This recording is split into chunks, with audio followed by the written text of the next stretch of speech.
Assalamualaikum warahmatullahi wabarakatuh, teman-teman. Di sini saya dan teman saya ingin menceritakan bagaimana peristiwa perang Uhud itu terjadi. Bagaimana selengkapnya? Tonton sampai habis. Jangan lupa untuk like, comment, and subscribe. Perang Uhud terjadi di Bukit Uhud 2 km sebelah utara Madinah pada hari Sabtu bulan Syawal 3 Hijriah, Maret 625 Masehi. Kekalahan kaum Quraisy pada perang Badar menjadi alasan mereka untuk membalas dendam kepada kaum muslimin.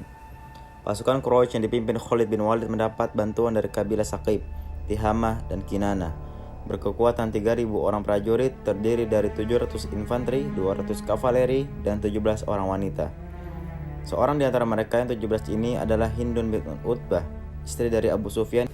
Hindun menjadi komandan para perempuan. Kadang mereka berbaris di depan pasukan Quraisy, kadang di belakang, kadang di tengah sambil mereka menabuh rebana dan tambur sambil menendangkan syair yang membakar semangat juang tentara Quraisy. Kekuatan pasukan Nabi Shallallahu Alaihi Wasallam dan kaum muslimin sebanyak 1.000 orang prajurit.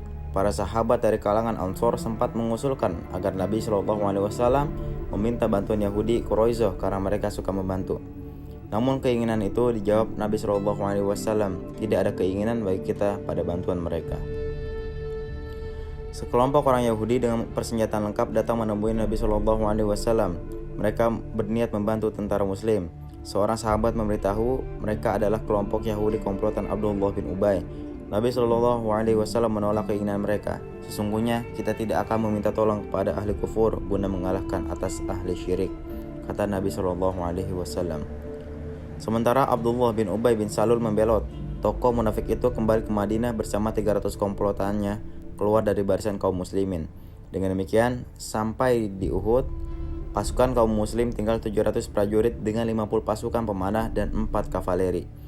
Di medan Uhud, kemenangan sudah dipelbok mata pasukan kaum muslimin. Tentara Quraisy sudah dibuat kacar-kacir oleh amukan pedang Ali bin Abi Thalib, Hamzah bin Abdul Muthalib, Abu Dujana, Mus'ab bin Umair, Anas bin Al-Dhor, prajurit muslim muda belia, dan pasukan muslim yang lain. Para pemegang bendera kaum musyrik roboh satu persatu. Bendera pasukan mereka sudah rebah ke tanah. Musuh sudah berhamburan lari dari medan pertempuran dengan meninggalkan harta ghanimah yang berlimpah. Dari sinilah keadaan berbalik. 40 pasukan pemanah di Bukit Uhud turun meninggalkan pos ingin mendapatkan ghanimah. Sementara itu, Abdullah bin Jubair dan 10 orang tetap bertahan di Bukit Uhud, taat pada instruksi Nabi Shallallahu Alaihi Wasallam agar tetap berada pada pos pasukan pemanah apapun yang terjadi. Khalid bin Walid, panglima kafir Quraisy, segera memanfaatkan kesempatan itu. Dia dengan pasukannya berhasil mengambil alih jalannya pertempuran. Pasukan musyrikin yang sudah diambang kehancuran berhasil bangkit dan memukul mundur pasukan muslimin hingga terjepit. Pasukan muslimin kocar-kacir dan bercerai-berai. Nabi Muhammad SAW mengalami luka-luka yang amat berat. 14 orang pelindung Nabi Muhammad, 7 orang dari Muhajirin dan 7 orang dari golongan Ansor bertekad melindungi Nabi sampai titik darah yang penghabisan. Sisa-sisa kekuatan pasukan muslimin terus bertempur. Sampai-sampai Ummu Umaroh, wanita Ansor yang awalnya hanya mendampingi suaminya berperang bertugas menyediakan air bagi tentara kaum muslimin, dan Ummu Aiman, wanita Muhajirin yang bertugas menyediakan logistik, turut bertempur dan berhasil membunuh seorang tentara musyrikin yaitu Hubab bin Arfah. Peperangan dihentikan oleh pihak kafir Quraisy.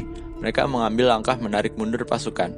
Mereka melihat pasukan muslimin sudah kembali dapat mengimbangi pertempuran. Mereka khawatir jika pertempuran diteruskan, mereka akan mengalami kekalahan dan menanggung kerugian yang lebih besar. 70 orang tentara kaum muslimin gugur, 4 dari Muhajirin dan 66 dari Ansor. 4 sahabat syahid dari Muhajirin termasuk paman Nabi Muhammad SAW, yaitu Hamzah bin Abdul Muthalib. Selain Hamzah, gugur pula Abdullah bin Jahsy, Mus'ab bin Umair, dan Syamas bin Utsman. Sementara dari pihak musyrikin Quraisy 37 orang terbunuh. Nabi Muhammad SAW dan pasukannya kembali ke Madinah. Di Madinah, kelompok Abdullah bin Ubay kembali berbuat ulah.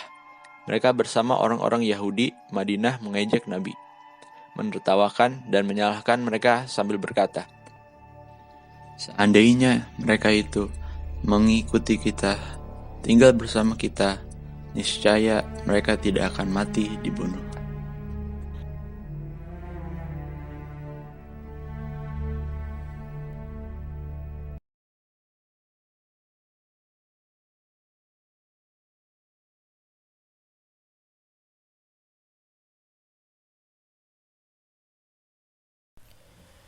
Bismillahirrahmanirrahim. يمسسكم قرح فقد مس القوم قرح مثله وتلك الأيام نداولها بين الناس وليعلم الله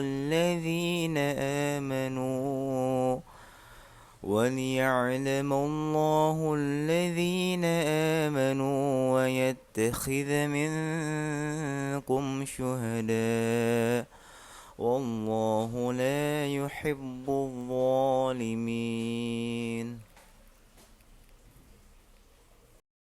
Artinya, jika kamu pada perang Uhud mendapat luka, maka sesungguhnya kaum kafir itu pun pada perang Badar mendapat luka yang serupa. Dan masa kejayaan dan kehancuran itu kami pergilirkan di antara manusia, agar mereka mendapat pelajaran, dan supaya Allah membedakan orang-orang yang beriman dengan orang-orang kafir, supaya sebagian kamu dijadikannya gugur sebagai syuhada, dan Allah tidak menyukai orang-orang yang zalim. Quran Surat Ali Imran ayat 140.